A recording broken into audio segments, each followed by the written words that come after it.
La Segunda Guerra Mundial. Empecemos por las causas. La década de los 30 estuvo marcada por una escalada agresividad de las potencias fascistas: Italia, la Alemania nazi y Japón, con el objetivo de aumentar su espacio vital. Italia invade Abisinia en África en el 35. Japón continuaba su expansión a China, que ya había comenzado en 1931. Si no lo miras desde un punto eurocéntrico, la invasión de China de 1937 se puede considerar el origen de la Segunda Guerra Mundial. Mientras tanto, en Europa, Alemania, con Hitler al poder, establece el servicio militar obligatorio, saltándose así el Tratado de Versalles. Le sucedieron las invasiones de Austria, de Checoslovaquia en 1938 y la ciudad báltica de Memel en el 39. En el mismo año, Mussolini invade Albania. Las democracias occidentales aceptaron las acciones de Hitler para tratar de impedir la guerra. Francia e Inglaterra solo miraban. Churchill le echó esta actitud de espectador en cara a su predecesor. Hemos preferido el deshonor a la guerra, tendremos el deshonor y también la guerra. Cuando Hitler reclamó el corredor de Danzig, la guerra era inevitable, por lo que Polonia se aseguraba el apoyo de Francia e Inglaterra en caso de guerra. Hitler y Stalin firmaron un pacto de no agresión que aseguraba la neutralidad rusa en vísperas de un conflicto. Esto dejaba en una posición mucho más favorable a Alemania que en 1914, puesto que no tenía que luchar en dos frentes.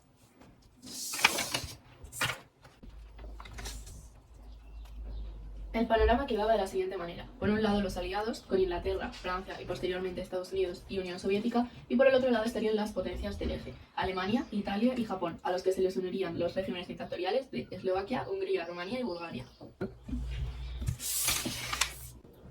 En 1939 empieza la Segunda Guerra Mundial, con la doble invasión y posterior reparto de Polonia por Alemania y la URSS. Y pocas semanas después, la URSS ocupó los estados bálticos de Lituania, Letonia y Estonia y atacó Finlandia.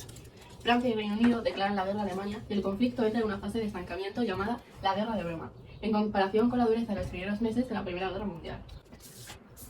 En 1940 comienza la Guerra Relámpago, ataques rápidos aprovechando el factor sorpresa, e invade países neutrales como Dinamarca, Noruega, Países Bajos, Bélgica y Luxemburgo. Y prosiguió sobre Francia, que pidió un armisticio en junio. El país se dividía en la Francia ocupada y la Francia libre, esta última bajo el régimen de Vichy, controlado por Hitler. Tras la derrota de Francia, Alemania se concentró en Inglaterra. Winston Churchill llegaba al poder y su primera tarea fue rescatar a los soldados de las playas de Dunkerque. Para bien o para mal, Inglaterra es una isla, por lo que solo se puede atacar por aire o por mar, y Hitler se decantó por la aviación.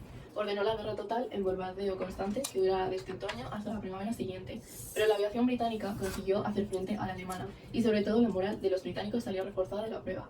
Además, los británicos partían con la ventaja de que habían conseguido descifrar la máquina Enigma, que usaban los alemanes para encriptar sus mensajes. Mientras tanto, Italia había entrado en la guerra para ocupar la costa azul francesa. También intentó invadir Grecia y Yugoslavia, pero en los dos países surgieron movimientos de guerrillas, que demostraban que no todos los europeos estaban dispuestos a doblegarse. Además, abrió un frente africano del que se puede destacar la batalla de El Alamein con victoria británica. Al comienzo del año 1941, la democracia en Europa casi había desaparecido y se sustituyó por regímenes totalitarios, excepto en países neutrales. La decisión de Hitler en junio de invadir la Unión Soviética en busca de cereales y pozos de petróleo, a pesar del pacto de no agresión, fue un grave error. Esto causó que la URSS se uniese a los aliados. Hitler creyó que la URSS se derrumbaría al momento. Sin embargo, el Tercer Reich había extendido el frente más allá de sus capacidades logísticas y se verían problemas más adelante. En el mismo año, Estados Unidos entra en la guerra debido al ataque japonés de su base militar Pearl Harbor, sin previo aviso. Se abría un nuevo frente en la guerra. Volviendo con el frente oriental en Europa, el punto de inflexión fue la batalla de Stalingrado. Hitler prohibió la retirada de sus tropas y Stalin respondió con la orden: ni un paso atrás.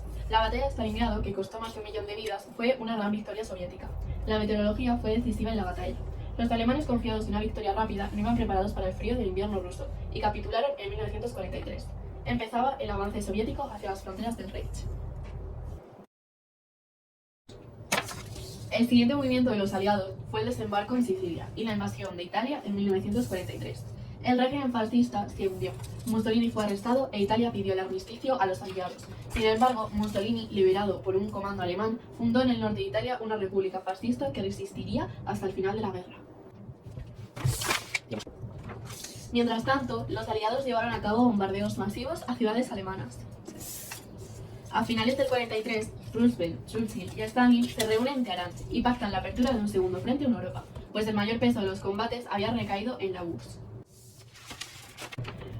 Por fin, en junio de 1944, mientras los rusos avanzaban hacia Alemania, los aliados desembarcaron en Normandía, liberando Francia con ayuda de una resistencia cada vez más activa, y se dirigieron hacia Alemania, donde por primera vez se manifestaba un movimiento de oposición militar contra Hitler.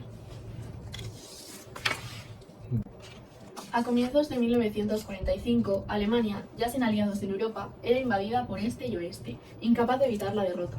Hitler decretó la resistencia a ultranza y la destrucción total antes de entregar el territorio. En este momento sucede la Conferencia de Yalta, se pactan las fronteras y áreas de influencia, mientras Alemania se dividiría y se crea la ONU. En abril, con los soviéticos en las calles de Berlín, Hitler y sus colaboradores más cercanos se suicidarían en el búnker de la Cancillería. El nuevo gobierno presenta la rendición incondicional de Alemania y se da por terminada la guerra en Europa.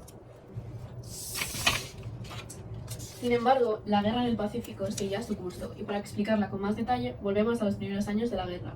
La intervención japonesa en China ya había comenzado en 1931, pero en 1937 estalló la guerra chino-japonesa. China era un país dividido. Nacionalistas y comunistas firmaron una paz para enfrentarse juntos al invasor. Sin embargo, los japoneses impusieron y dejaron ejemplos como la masacre de Nankín. Las brutales acciones de los japoneses contra los civiles chinos, y en particular contra las mujeres, anticiparon las atrocidades de los nazis en Polonia o en la Unión Soviética. Estados Unidos seguía en paz, puesto que la mayor parte de la opinión pública era la aislacionista y se negaba a embarcarse en otra guerra en Europa. En busca de petróleo, Japón planteó una guerra total en la que invadía los territorios en busca de los yacimientos. En el diciembre del 41, sin previa declaración de guerra, la aviación japonesa ataca la base de Pearl Harbor en Hawái, y los estadounidenses cambian su postura ante la guerra. Reino Unido también declara la guerra a Japón y Alemania lo hace con Estados Unidos. Así, la guerra alcanzaba una dimensión global, muy superior a la Primera Guerra Mundial. Siguiendo con la expansión de los japoneses, llegaron a controlar buena parte del Pacífico. A Estados Unidos le arrebata Filipinas y varios archipiélagos, a Holanda e Indonesia y a Francia Indochina, a la toma de Singapur. Esta derrota británica hizo ver a los pueblos colonizados el fin del dominio europeo sobre Asia, aunque no se acabaría imponiendo hasta una vez acabada la guerra. Durante los años siguientes, la guerra se centró en el mar. Estados Unidos prefería dar prioridad a Europa y a Hitler. Una vez acabada la guerra, se centraría en Japón. Sin embargo, esto dio un giro radical, debido a la bomba atómica, que estaba siendo desarrollada por Estados Unidos, en secreta competición con Alemania. El final de la guerra en Europa fue antes de lo que Estados Unidos tenía previsto, y decidió usarla contra Japón para evitar una invasión costosa y difícil, puesto que les dividía un océano y solo podían acceder mediante aviación y mar. Pero también había otro motivo. Había evidentes diferencias reconocibles entre los aliados y la Unión Soviética, y el uso de la nueva arma debía servir también como advertencia a Stalin. Ese mismo mes, Estados Unidos lanza 2 bombas atómicas sobre Hiroshima y Nagasaki. Japón capitula y la Segunda Guerra Mundial se dio por finalizada. Estados Unidos, con la intención de ahorrarse bajas de su parte y demostrar su poder frente a los soviéticos, hizo uso de este tipo de bombas que causan la muerte instantánea a centenares de miles de japoneses y la destrucción total de la zona. Pero esto abrió la puerta de una nueva amenaza. El uso de las bombas nucleares supondría la destrucción total. La Segunda Guerra Mundial causó al menos 5 veces más víctimas que la primera, y los países que sufrieron más fueron la Unión Soviética y China. Otros países perjudicados fueron Alemania, Polonia, Japón y Yugoslavia. Por el contrario, en Francia y Reino Unido, las bajas fueron inferiores a la Primera Guerra Mundial. Pero lo que más llamaba la atención es que por primera vez el número de víctimas civiles superaba el de combatientes. Era el resultado de la guerra total, bombardeos masivos e indiscriminados, las represalias contra la población civil y los genocidios. Las consecuencias más graves se dieron por parte de los nazis. Estos empezaron su práctica genocida antes de la guerra, con la eliminación de enfermos congénitos y disminuidos psíquicos.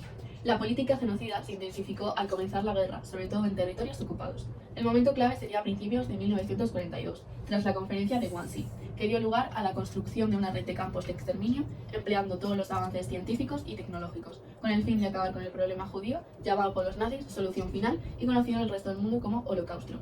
De este modo, se eliminó a millones de judíos, eslavos y otras minorías.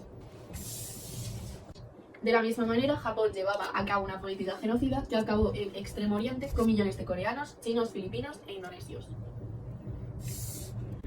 Desde el 41, los aliados empezaban a diseñar cómo se organizaría la posguerra. En la Carta del Atlántico, uno de los primeros acuerdos que tenía la intención de devolver la soberanía a los pueblos a los que se les había arrancado por la fuerza.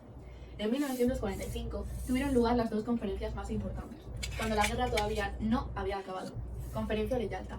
Stalin permitía elecciones libres en territorios de Europa Oriental.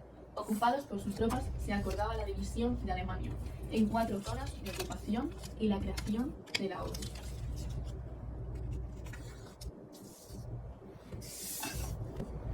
En Potsdam, el ambiente revelaba que la colaboración entre aliados y la Unión Soviética se había roto. La guerra había terminado y Occidente y la URSS seguirían caminos separados. El fin de la guerra supuso un nuevo orden internacional. Se hacía evidente la inferioridad de Francia e Italia y el poder quedó repartido entre Estados Unidos y la Unión Soviética. Aunque dentro de los grandes, Reino Unido también estaba invitado, estaba claro que los tiempos de hegemonía británica habían terminado.